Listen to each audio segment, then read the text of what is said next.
Good morning here. This is Valerie Milano, the senior editor of the Hollywood Times and Aspiring Magazine, and I'm here in Palm Springs, California, and I'm going to let our guest introduce herself. Thank you so much.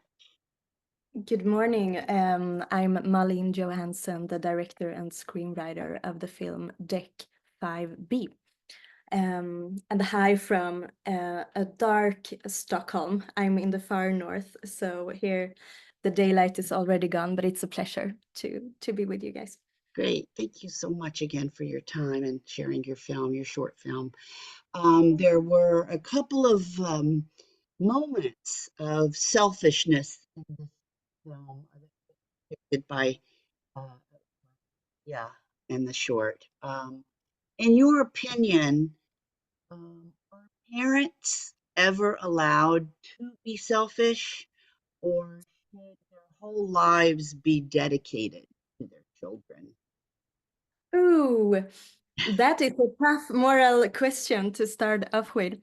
I believe it's hard to be a human. I believe freedom comes with a price very often. I believe falling in love passionately is not a choice many times. The wish of feeling fully alive is also can be very strong. So I believe that you are allowed to follow your heart, to throw yourself out there, but of course, as a parent, you have responsibility for others, so it's very tricky. I So, don't answer this even in the film, so I don't want to yeah, I don't want to judge. I will say it's not easy to be a human being. yeah. You're so young. What was the inspiration for the film? Because it's very interesting. The setting, the location, it being on a ferry. Talk about that, all those things a little bit. Yeah, actually, I saw this woman myself framed by my own car window when I was going to an island outside Sweden called Gotland.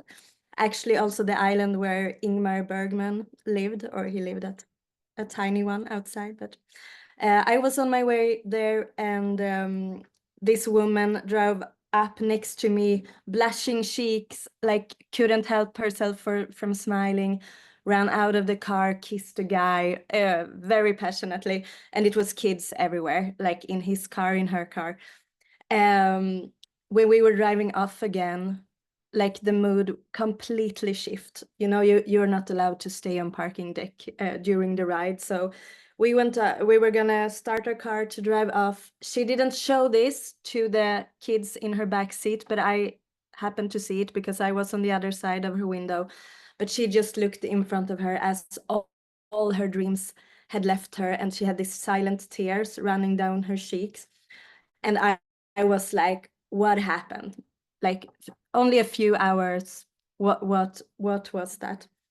Um, so that was the spark. Curiosity. I also had to dig within myself. What was it in me that made this image stuck with me? I've probably been both in the front seat and back seat of that car, you know. Yeah. Wow. So that was your inspiration for shooting this, for writing this. Because I found it fascinating just to see how the children that you shot, how the little girl that was in the car of her dad and the little boy, how they looked at each other. Just so many different innuendos throughout the film. And I hope that our readers and our viewers will check it out. And we'll talk about that in just a minute.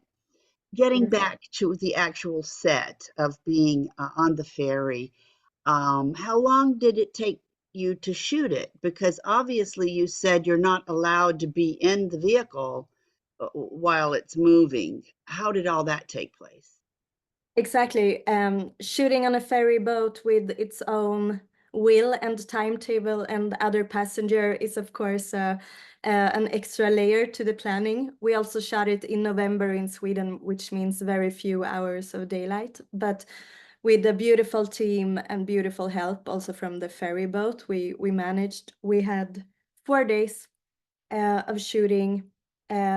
two of them, we wanted to really catch the real thing, so we shot it while it was in traffic with all the other passengers, all the other cars.